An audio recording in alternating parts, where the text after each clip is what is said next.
बारिश है। अब बारिश पर कंट्रोल तो आप नहीं कर सकते, लेकिन आप छाता जरूर ले सकते हैं अपने आप को भीगने से बचने के लिए। तो अगर आप जितनी सुरक्षा अच्छी कर पाएंगे अपनी वेबसाइट्स की, अपने नेटवर्क्स की, अपनी टेक्नोलॉजी की, उतना ही आपका छाता बड़ा हो जाएगा, उतना ही आपको ज्यादा सुरक्षा मिलेगी इस तरह की हैकिंग प्रणालियों और अटैक्स के माध्यम से। जी पवन जी, आपने समय निकाला हमसे बातचीत की, हमें इतनी सारी अहम जानकारी दी, इसके लिए आपका बहुत बहुत धन्यवाद। और यहां पर हम एक छोटे से ब्रेक के लिए रुकेंगे, लेकिन ब्रेक के बाद भी हैकिंग से जुड़े कुछ और पहलू समझेंगे। हमारे साथ कल्पेश शर्मा जी जुड़े हैं। छोटे से ब्रेक के बाद मिलते हैं।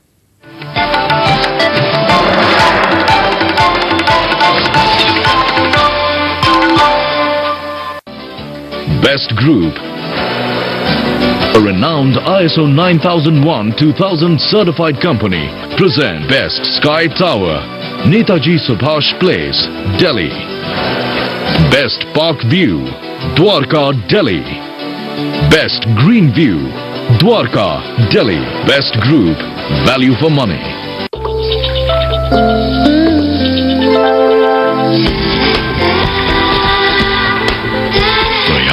Fittings and kitchen sink. In this edition of Money Mantra, cover story Sensex in Seesaw Mode. Fortnightly magazine Money Mantra, the world of personal finance. MDH की दुनिया में आपका स्वागत है। MDH का स्वाद दुनिया भर में छाया है। MDH, the real spice of India. रूसी? हाँ है। तो कुछ लगाया? मम्मी कहती है दही लगाओ, अंडा लगाओ, नींबू लगाओ। तो लगाया? नहीं, खा गई। पागल। केटोमैक लगाओ। रूसी है तो नहीं होगी, नहीं है तो कभी नहीं होगी। केटोमैक डैंड्रफ ट्रीटमेंट शैम्पू। अलविदा रूसी।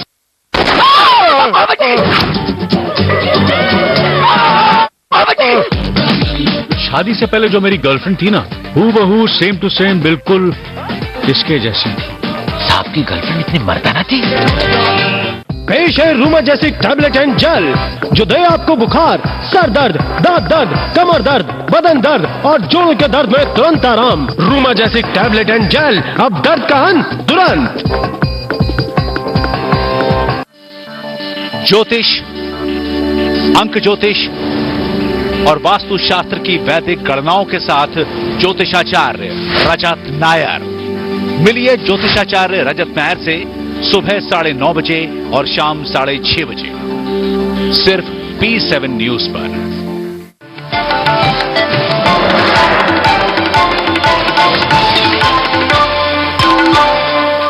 ब्रेक के बाद आप सभी का फिर से स्वागत है हमारी इस खास पेशकश में।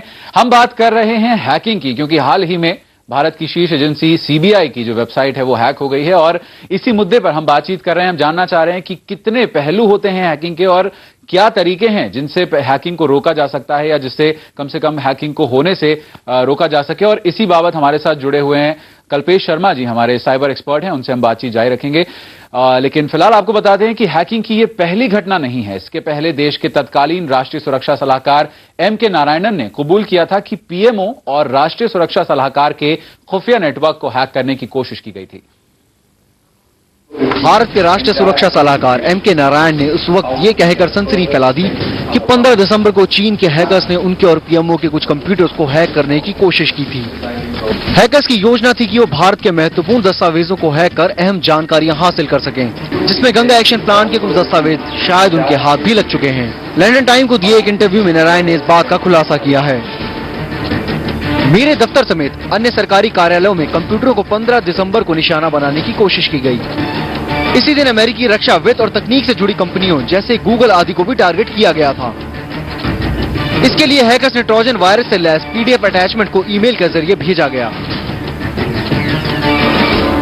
यह वायरस हैकरों को किसी फाइल को डाउनलोड करने या उन्हें डिलीट करने की ताकत देता है।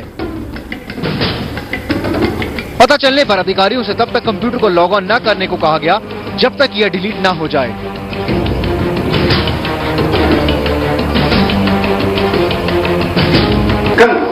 एक तरफ चीन और दूसरी ओर पाकिस्तान, इन दोनों ने पहले भी भारत के गोपनीय दस्तावेजों को कंप्यूटर से हैक करने की कोशिश की है। दोनों देश के हैकर्स जानते हैं कि सभी संवेदनशील दस्तावेज पीएमओ, एनएसए या फिर कैबिनेट सेक्रेटरी के कंप्यूटर में ही रखे जाते हैं। लिहाजा इनकी कोशिश रहती है कि जानकारियां चुराकर भारत में दहशत फैलाने की साजिश रची जा सके। नारायण की खुलासे के बाद प्रधानमंत्री कार्यालय ने इन दस्तावेजों को लेकर खास दिशा निर्देश जारी किए हैं, जिसमें देश की सुरक्षा से जुड़े किसी भी बात को सेलफोन या टेलीफोन पर ना करने की हिदायत दी गई है। साथ ही महत्वपूर्ण डाटा को काम खत्म होते ही मिटाने के लिए दिशा निर्देश जारी किया गया है। पाकिस्तान और चीन की तरफ से साइबर क्राइम की ये पहली घटना नहीं है। पहले भी चीन के हैकर्स ने भारतीय दस्तावेजों को चुराने की कोशिश की है, लेकिन इस दफा नारायण के खुलासे के बाद प्रधानमंत्री कार्यालय ने सफाई दी है कि हैकर्स पर हमारी नजर है और हम किसी भी स्थिति से निपटने के लिए तैयार हैं। Ashutosh Raut, P7 news, Delhi. तो इस बात से साफ है कि हैकिंग की ये पहली वारदात नहीं है, पहली घटना नहीं है। पहले भी कहीं ना कहीं हैकर्स के नापाक इरादे सेंधमारी करते रहे हैं भारतीय सुरक्षा में। हमने बात की एक तरफ चीन, दूसरी तरफ पाकिस्तान। हमारे साथ साइबर एक्सपर्ट कल्पेश जी हैं, जयपुर से हमारे साथ जुड़े हुए हैं, उनसे जानकारी जरूर लेना चाहेंगे। कल्पेश जी, यही जो सवाल अभी कुछ देर पहले मैंने आपसे पूछना चाहा था कि कहीं ना कहीं सरकार किस चीज में आपको लगता है कि पिछड़ रही है कि इस तरह की सेंधमारी पहले भी हो चुकी है और एक बार फिर उसी घटना का शिकार हम होते हैं? कहां पे चूक हो रही है हमसे?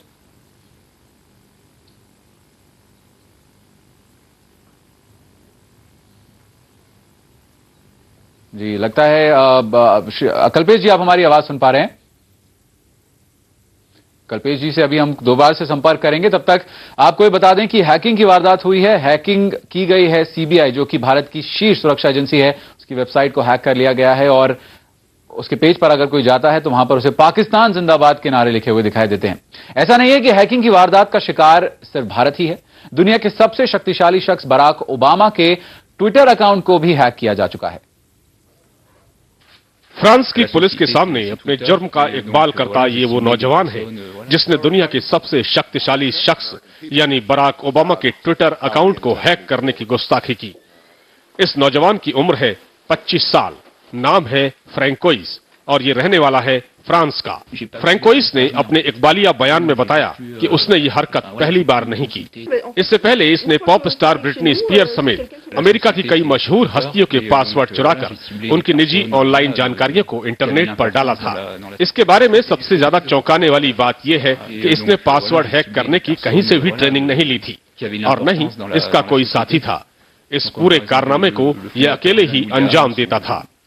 फ्रांस में साइबर अपराधों की जांच करने वाले विभाग के प्रमुख एडलिन के मुताबिक अगर ओबामा अपनी निजी जिंदगी के बारे में ट्विटर में लिख देते तो मामला और गंभीर हो सकता था। Le compte de Barack Obama, il a tenté de trouver le mot de passe pour y pénétrer, mais à la limite, il n'en aurait même pas eu besoin. Il suffisait qu'en tant qu'administrateur, il change certaines données.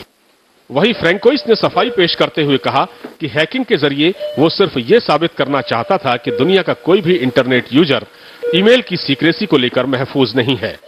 Obama के Twitter account की hacking को लेकर François का अपनी सफाई में जो भी कहना हो, लेकिन अगर उस पर यह जुर्म साबित हो जाता है तो उसे 2 साल की सजा और $40,000 से अधिक का जुर्माना भरना पड़ सकता है। Bureau report, P7 news. हमारे साथ हमारे साइबर एक्सपर्ट कल्पेश जी हैं, उनसे जानते हैं। कल्पेश जी, कहीं ना कहीं देखिए इससे पहले भी सेंधमारी की घटनाएं हो चुकी हैं भारत के आसपास। हमने चीन की बात की, पाकिस्तान की बात की, जो निरंतर इस प्रयास में रहते हैं कि कैसे गोपनीय दस्तावेजों पर सेंधमारी की जाए। ऐसे में एक बार फिर ये घटना सामने आती है। सरकार, आपको क्या लगता है कहां चूक रही है? जी, सरकार प्रैक्टिकल इम्प्लीमेंटेशन पर ध्यान नहीं दे रही। यहाँ पर सरकार चूक रही है। वो लोग थ्योरेटिकली बातें करते हैं, they give the promises, false promises, लेकिन उसको प्रैक्टिकल इम्प्लीमेंट कब करेंगे? हर बार हैक होता है, हर बार प्रॉमिस मिलता है that yes we are working on the security, but never they took any action on security. जी कल्पेश जी, तो आपको एक बार संक्षिप्त में आपसे बस जाते जाते जानना चाहेंगे, आपको क्या लगता है इसका जो तुरंत लिया जा सकता है उपाय वो क्या है?